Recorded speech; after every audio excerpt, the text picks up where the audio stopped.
नमस्कार, मी राजेश्री सुपेकर. आज आपण हा पॉडकास्ट जो बनवत आहोत, तो स्त्री तत्वाच्या ऊर्जेविषयी. तर काय आहे स्त्री तत्वाची ऊर्जा?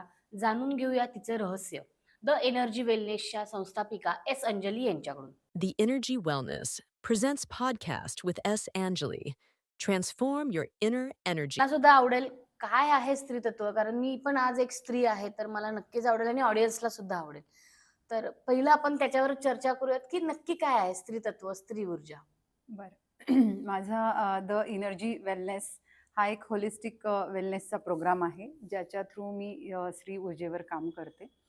तर स्त्री ऊर्जा म्हणजे जे मी तुम्हाला स्त्री तत्व सांगते किंवा सगळ्या कार्यक्रमांमधून मी सांगत असते स्त्री तत्व म्हणजे काय, तर ते जाणून घेऊया आपण, की स्त्रीची ऊर्जा म्हणजे काय आणि ती कशी असते. तर स्त्रीमध्ये 51% स्त्रीतत्व असतं आणि 49% पुरुष तत्व असतं. व्हाईस वर्सा पुरुषामध्ये 51% पुरुष तत्व असतं आणि 49% स्त्रीतत्व असतं. सो जे ते ज्याच्या त्याच्या ऊर्जेप्रमाणे काम करत असतं. स्त्रीमध्ये जी ऊर्जा दिलेली आहे त्याच्यामध्ये दातृत्व, मातृत्व हे जे भाव आहेत, म्हणजे वेगवेगळ्या रूपामध्ये ती ऊर्जा आपल्या घरामध्ये काम करत असते, म्हणजे अगदीच. वावरत असते. अगदी, अगदी. आई म्हणून, बहीण म्हणून, बायको म्हणून आणि मुलगी म्हणून. सो ज्या घरातली जशी स्त्री असते ना, तशीच ऊर्जा असते त्या घराची. म्हणजे त्या घराचा एक औरा बनतो. ज्या घरातली स्त्री छान हसतमुख असेल ना, तर त्या घरात पण आपल्याला छान प्रसन्न वाटतं.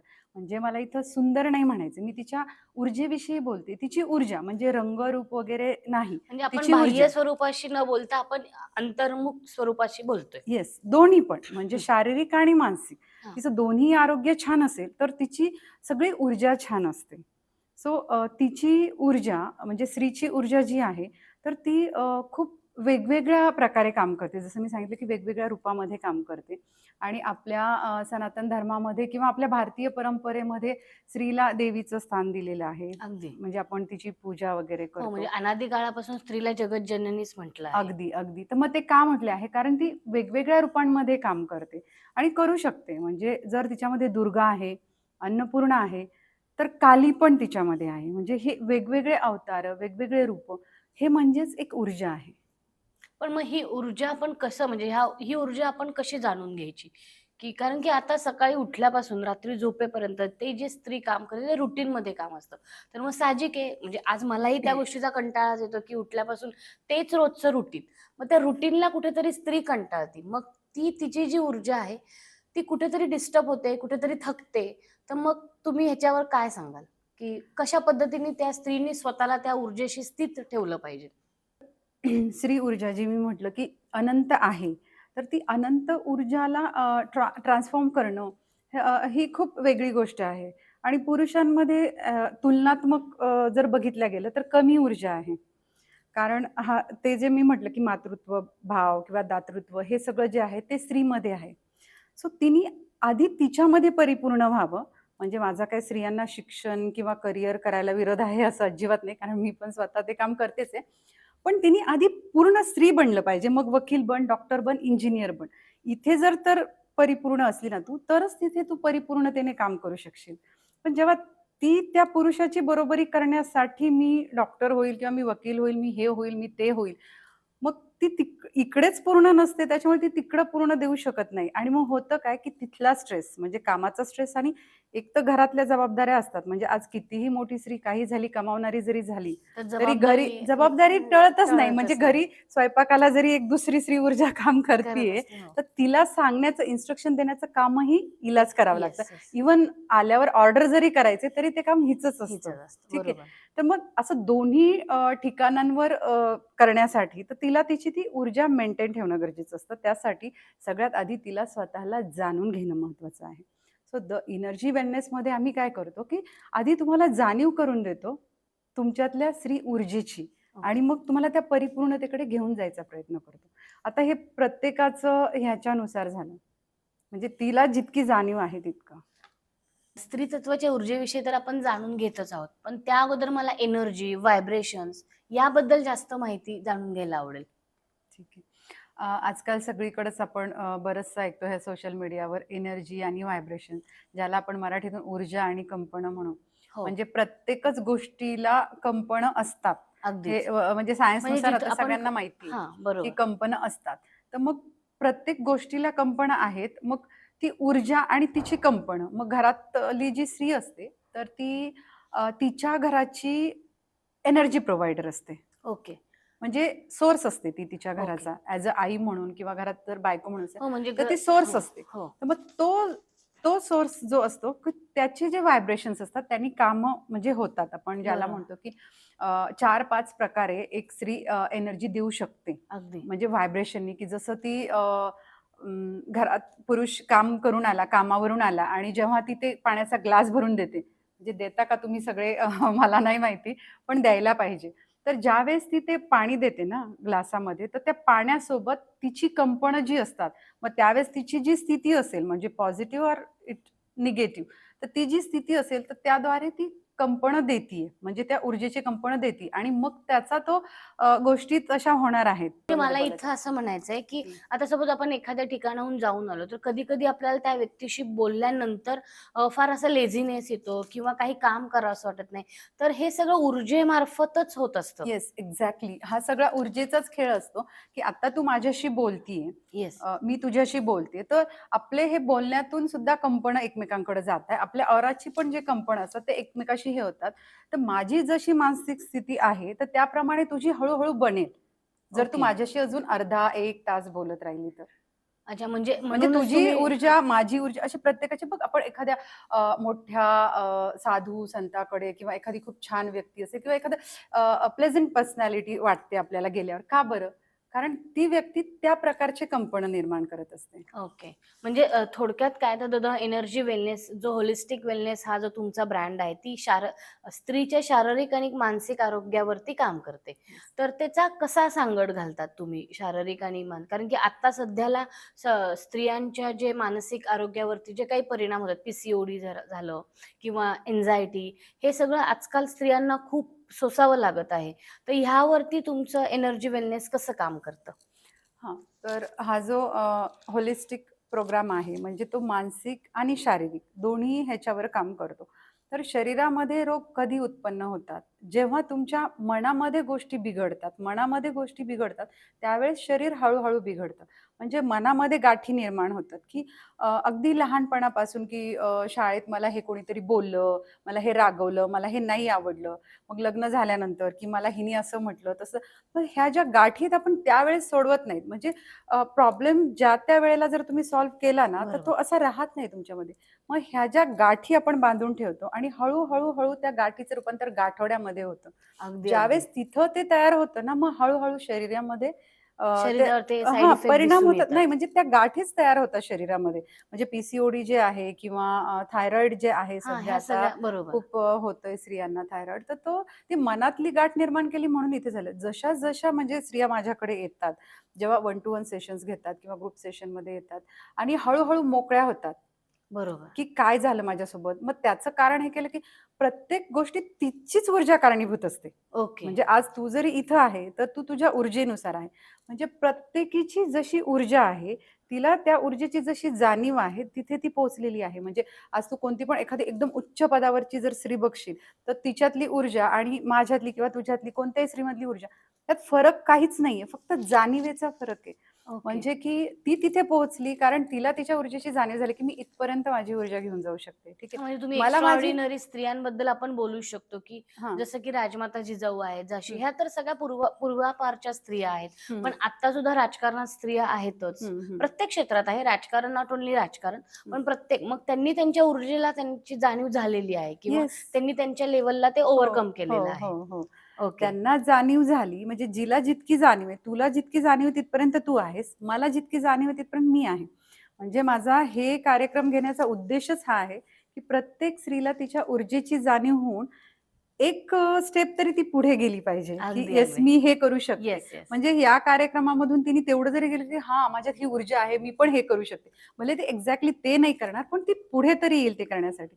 आणि ज्यावेळेस स्त्री ठरवते, की मला हे करायचंय किंवा मला आनंदी राहायचंय, त्यावेळेस ती आनंदी राहू शकते. तिने ठरवलं तरच. हां, म्हणजे आता आपण बघतो स्त्रियांचे बऱ्यापैकी घरामध्ये सासू, जावा, नणंद ह्या सगळ्यांसोबत प्रत्येकीचं काही ना काहीतरी म्हणजे मिसअंडरस्टँडिंग असतात. मग ह्या सगळ्या गोष्टी त्याच्यावरती सॉल्व्ह होऊ शकतात जर तिने स्वतःच्या ऊर्जेवरती काम केलं तर. बरोबर. म्हणजे सगळ्या नातेसंबंधांवरती ही ऊर्जा काम करते. अगदी. मग म्हणजे हे सगळं पूर्वीच्या स्त्रियांमध्ये पण होतं का? किंवा पूर्वीच्या स्त्रिया आणि आत्ताच्या स्त्रिया यांमध्ये तुम्ही कसं सांगाल की अच्छा. पूर्वी एकत्र कुटुंब पद्धती होती, की बरोबर. सगळ्या जणी एकत्र राहायच्या आणि मग त्यावेळेसच्या गोष्टी पण वेगळ्या होत्या, की त्यावेळेस आता ही जाऊ अशी म्हटली, ही नणंद अशी म्हटली, त्या काकू असं म्हटल्या, हे होतं. आता त्या तर आहेतच, प्लस जेव्हा स्त्री बाहेर पडली, की माझ्या ऑफिसमधली, माझी कलीग, अगदी, अगदी. माझी हां. बॉस किंवा मग हे सगळे अजून खूप जास्त स्त्रिया आल्या. आणि इकडच्या स्त्रियांचं म्हणजे जुन्या काळी पण हे प्रॉब्लेम होते का असं मला म्हणजे बऱ्याचदा विचारलं जातं, की आत्ताच कसं थायरॉइड मग त्यावेळेस नव्हतं का? हां. म्हणजे आत्ताच कशा ह्या गोष्टी? तर त्यावेळेस काय होतं, की प्रत्येक गोष्टीची वेळ ठरलेली होती आणि लोकं वेळा फॉलो करत होते, की फक्त उठण्याची, जेवण्याची ह्याच वेळाबद्दल नाही मी बोलत आहे. तर जीवनक्रम सुद्धा म्हणजे ठराविक वेळेत मुलगी वयात आली, त्याच्यानंतर ठराविक वर्षांनी ते लग्न होणार, मग मुलं-बाळं, मग नातवंड असं ते एक सायकल होतं. आत्ता काय झालं एकतर लग्न उशिरा होतात. बरोबर. दुसरं की हे जे आत्ता सगळीकडे म्हणतात ना, की मेनोपॉज आणि हं, हं, प्री-मेनोपॉझल हं, वगैरे. हं. मग त्यावेळेस नव्हते का? त्यावेळेस पण होते. पण त्या वयात येईपर्यंत त्या स्त्रीच्या घरामध्ये नातवंड आलेली असायची ओके. आणि ज्यावेळेस ते म्हणजे आपण छोट्या मुलांशी खेळतो ना, तर आपली ऊर्जा परिवर्तन होते, की छोट्या मुलांची ऊर्जाच खूप वेगळी असते. म्हणजे बरोबर. आनंददायी ऊर्जा असते. अगदीच, त्यांच्या अगदी. डोक्यामध्ये निरागस. काही हो. नसतं. मग ज्यावेळेस ती स्त्री त्या आनंददायी ऊर्जेमध्ये स्वतःची ऊर्जा हे करायची, तर मेनोपॉज वगैरे हे प्रश्नच राहत नव्हते ना, कारण ती सतत त्या नातवंडांसोबत असायची. म्हणजे खूपच डेप्थ आहे ह्या ऊर्जेच्या विषयी. अजून खूपच जाणून घ्यायला आवडेल आणि आता जे लोकं कंपेअर करतात म्हणजे हं, हं. त्याचं उत्तर मला आत्ता हळू-हळू उलगडतंय, की ज्या आधीच्या स्त्रिया म्हणजे जी घरातली सासू असते ती म्हणते, की आजही सुनेंना ते ऐकवलं जातं, की आमच्या वेळेस असं काही नव्हतं. इव्हन माझी आई सुद्धा, "बाबा आमच्या वेळेस एवढे लाड नव्हते" किंवा एखाद्या डिलिव्हरीमध्ये एखाद्या बाईला आजकाल खूप पेन होतो किंवा ह्या सगळ्या गोष्टी प्रेग्नन्सीमध्ये सुद्धा खूप हार्मोनल इम्बॅलन्स होतात. तर ती जी ऊर्जा असते, तर त्यावेळेस आईचं पण म्हणणं असतं, की बाबा आमच्या वेळेस असं काही नव्हतं. तर हे त्या स्त्रीला कळत नाही, की हे असं का प्रत्येक वेळेस कंपॅरिझन. तर ह्याच्या मागचं तुम्ही अजून थोडंसं इन डिटेल जर सांगितलंत, तर हं, हं, हं.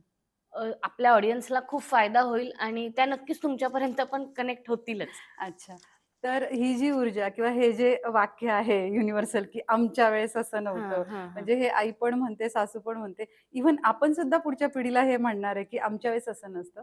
काळ बदलतो, गोष्टी बदलतात. पण ऊर्जा जी आहे, की ती तीच आहे. म्हणजे स्त्रीची ऊर्जा जी आहे ती तीच आहे. फक्त रूपांतरण होत आलं तिचं, ओके. की त्यावेळी काय असायचं, की जे मी म्हटलं, की एकत्र कुटुंब पद्धती होती. आणि खूप प्रेम होतं एकमेकांमध्ये, की तुम्ही घरातल्या घरात गोष्टी एकमेकांशी बोलून शेअर करायची. एक चुलत बहीण खूप जवळची असायची, एक काकू कोणीतरी आणि तू जर बघितलं म्हणजे आठवलं तर वैशाखात लग्न व्हायचं हं. आणि आषाढामध्ये ती परत यायची नवरी, की अगदी, बाबा अगदी. हो, आषाढात हो. म्हणजे चेहरा बघू नये चेहरा वगैरे. बघू नये तर नवऱ्याचा. ह्याच्यामागे काय होतं, की वैशाखात ती नवीन लग्न होऊन गेलीये. 1 महिनाभर तिच्यावर जे काही दडपण आलंय नवीन लोकांचं वगैरे, आषाढात येऊन ते रिलीज व्हायचं. ती परत ते पंचमी, ते ज्येष्ठा-गौरी ते सगळे सण करून परत ती एनर्जी घेऊन, परत इथे एनर्जी आली, हं. की ती आनंददायी ऊर्जा घेऊन तिथं जायची, परत रिलॅक्स व्हायची, परत दिवाळी सणाला जावयासोबत परत यायची. म्हणजे ह्या गोष्टी ज्या होत्या, की हे जे म्हणतात, की आमच्या वेळी, तर त्यावेळच्या ह्या गोष्टी आता कुठेतरी गेल्या. कारण येस. काय झालं, की आपण स्वतःला मी शिकलेली आहे, तो इगो एक डेव्हलप झाला. मी पुरुषापेक्षा कमी नाहीये. मग हे बरोबर. करता शेअरिंग कमी झालं. जेव्हा शेअरिंग कमी झालं, तुमच्या भावना मोकळ्या होत नाहीयेत, तेव्हा थायरॉइड होतं. आधी भावना मोकळ्या व्हायच्या, एकमेकांविषयी नव्हतं. आता बोलताना सुद्धा असा विचार करतात, की हां, ही मला जज करेल का? मग हं, मी हं. हिला मनातलं सांगू की नको? येस, ही येस. स्वतःची ऊर्जा स्त्रीने अशी कुंठित करून घेतली जेव्हा ती मोकळी होईल ना, तेव्हा तिचं ट्रान्सफॉर्मेशन होईल. आणि मग असं कुणी म्हणू नाही शकणार, की आमच्या वेळेस असं. कारण हां. ती पण त्याच फ्लोमध्ये येईल. अच्छा. खूपच चांगली माहिती मिळाली.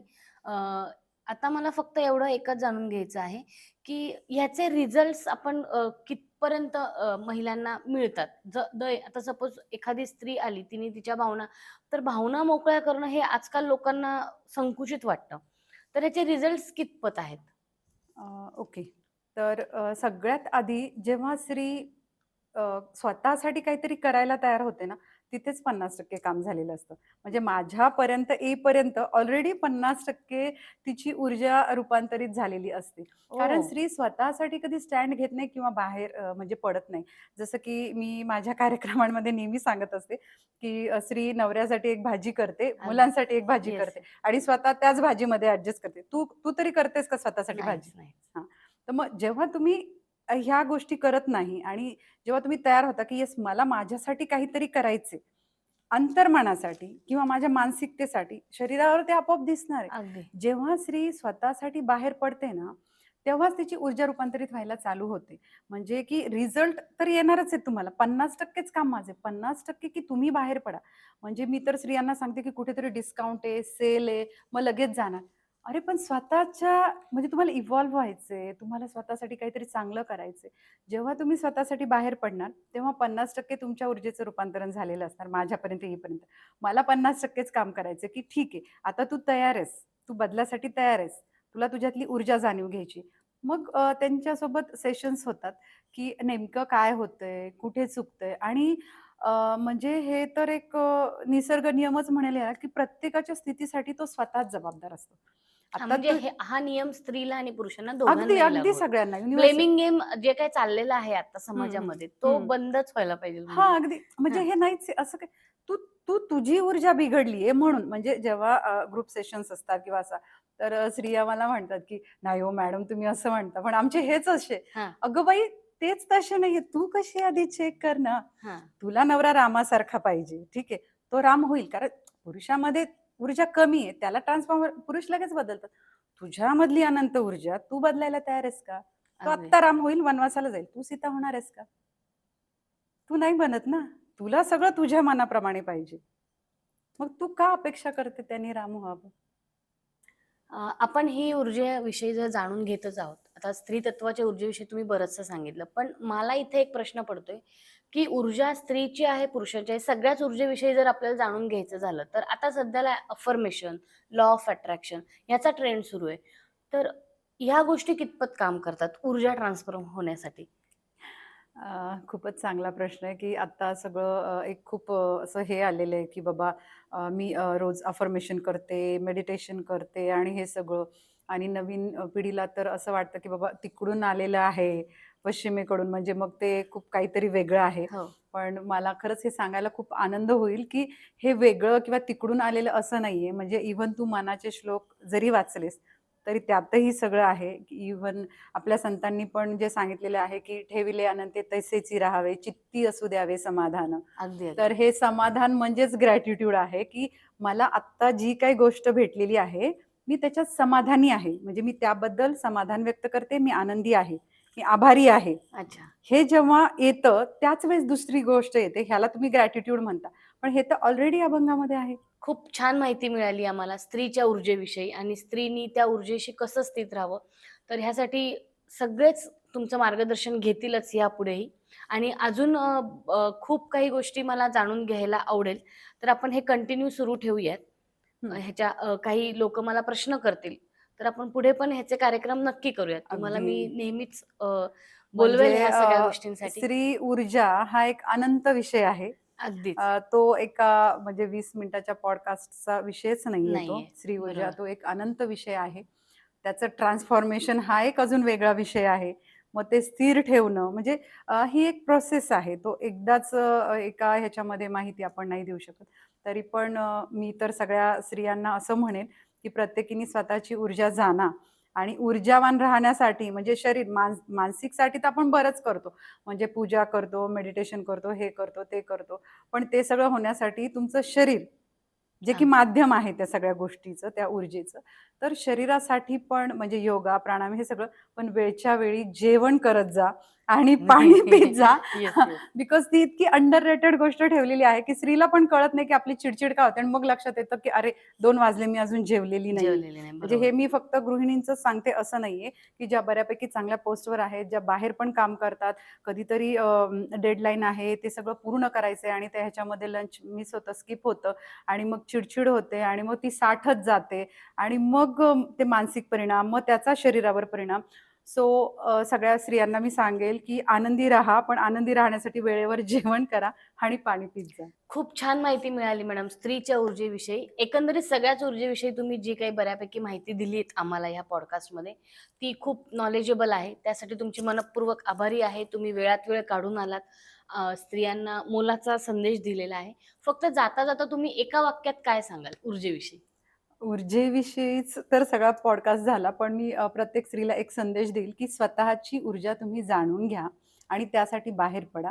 एक स्तर जरी तुमच्या जाणीवेचा उंचावला, तरी पण खूप बदल होईल तुमच्या पूर्ण जीवनामध्ये. सो नक्कीच स्वतःची ऊर्जा जाणून घ्या, हेच सांगेल अगदी. मी. मी स्वतःच माझ्यापासून ही सुरुवात करेल. आमचे ऑडियन्स तर करतीलच करतील आणि हा स्तर उंचावण्यासाठी आपलं पहिलं पाऊल असेल, की हा जो पॉडकास्ट आहे, तो तुम्ही तुमच्या प्रत्येक घरातल्या स्त्रीपर्यंत पोहोचवा. हा आपलं पहिलं पाऊल असेल. ओके? ओके. धन्यवाद. स्त्रीच्या ऊर्जेविषयीचा जो पॉडकास्ट आहे, तो घरातल्या प्रत्येक स्त्रीपर्यंत पोहोचलाच पाहिजे. त्यासाठी आमचा चॅनल लाईक, शेअर आणि सबस्क्राईब जरूर करा. धन्यवाद.